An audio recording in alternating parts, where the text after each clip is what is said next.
all countries have very specific interests in the world. The things that make them defend themselves, the thing that makes them active in international affairs. And part of what states also have is their values. And so interests are material. What do we want out of this country? How do we defend ourselves? But the values are, who do we believe we are?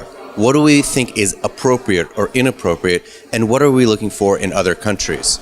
So the way that values are important for international relations is that countries that have similar values find it easier not just to find agreement, but when there is disagreement over material interest, it's easier to say, maybe in this instance, you're a little bit more right and we're a little bit more wrong, but we have something in common that we can build upon.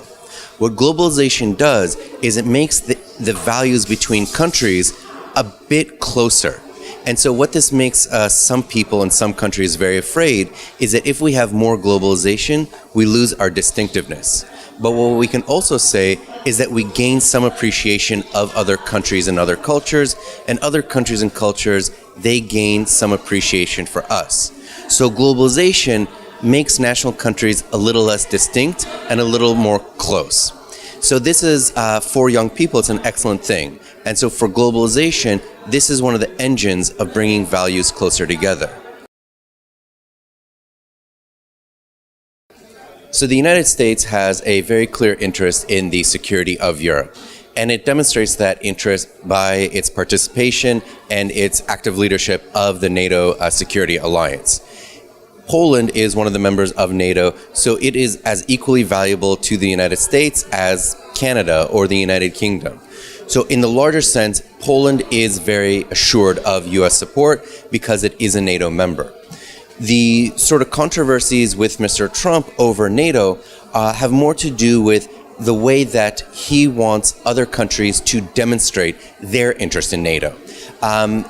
Before Mr. Trump came into office, there was an agreement at Glen Eagles, and I believe 2013, but please don't quote me, in which each country pledged to spend 2% of their GDP on military spending.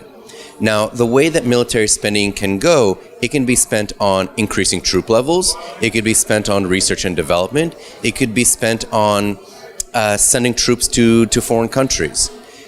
What makes NATO sort of a very special military alliance is the high level of coordination and interconnectedness. So that countries like Estonia or Latvia, Lithuania, or Poland, they don't have to put as much money into troops, which is really the way to increase military spending. Each one of these countries specializes in something technical. So in one sense, all of these countries are moving towards the 2% goal, but they don't necessarily have to increase their troop levels, which might alarm other neighbors, such as Russia or others in the region.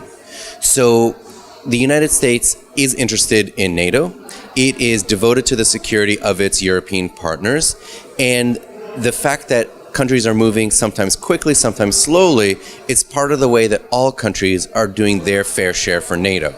So all the controversies with Mr. Trump right now, these will all sort of, as we say in America, it'll all come out in the wash, which is to say that over time, these problems, because of the shared values and the shared interests of European countries and the United States in NATO, it'll all sort of be resolved in the end.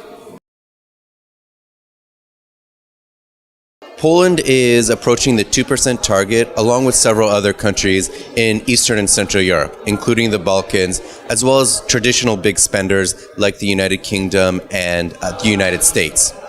This is because there is a clear threat to Poland and to the Baltic countries from the war in Ukraine and from Russia in general. And this is in fact what we should think as natural.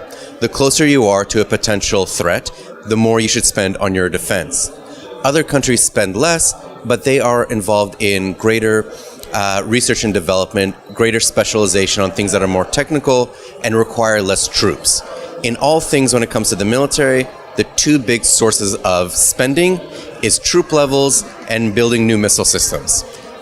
So in one sense, the countries like Spain should not be building their own missile systems because they're under US protection. They also don't have too many threats from North Africa that require high troop levels, so they'll find their own way to 2%. When it comes to countries like the Baltics and with Poland, because the danger to them is more present and more close, they will get closer to that goal. So for NATO at large, as long as every country has some idea of what their security needs are, and they spend appropriately towards that target, then NATO as a whole will get closer to addressing each country's particular security needs, as well as the security needs of the alliance in general.